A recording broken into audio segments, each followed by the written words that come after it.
புரிஞ்சுக்கணும். முகமது நபி வாழ்ந்தது வந்து 570 பிறந்தாரு, 630 இறக்காரு. இது ஒரு டைம் லைன்.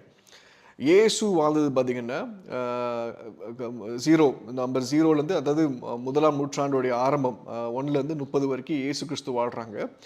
அப்புறம் கிறிஸ்துவுக்கு முன் பிரிக்கப்படுது. இப்போ கிறிஸ்துவுக்கு முன் பார்க்கும்போது 1500 வருஷத்துக்கு முன்பதாக, அதாவது நம்ம 1000 வருஷத்துக்கு முன்பதாக சோலமான், டேவிட் வாழ்கிறாங்க.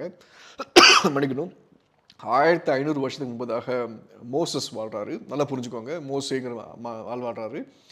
அப்புறம் கிறிஸ்துவுக்கு முன் 2000 வருஷத்துக்கு முன்பதாக ஆப்ரஹாம்ங்கிற ஒரு நபர் வாழ்கிறார். அப்போ நல்லா புரிஞ்சுக்கோங்க, இங்கே ஒரு பெரிய காலகட்டம் காணப்படுது. பிப்ளிக்கலாக பார்க்கும்போது கிறிஸ்துவுக்கு முன் 3000 வருஷத்துக்கு முன்பதாக தான் ஆதாம் ஏவாள் வாழ்கிறாங்க. இதுதான் பிப்ளிக்கலாக இருக்கிற ஒரு ஹிஸ்டாரிக்கல் டைம் லைன். இப்போது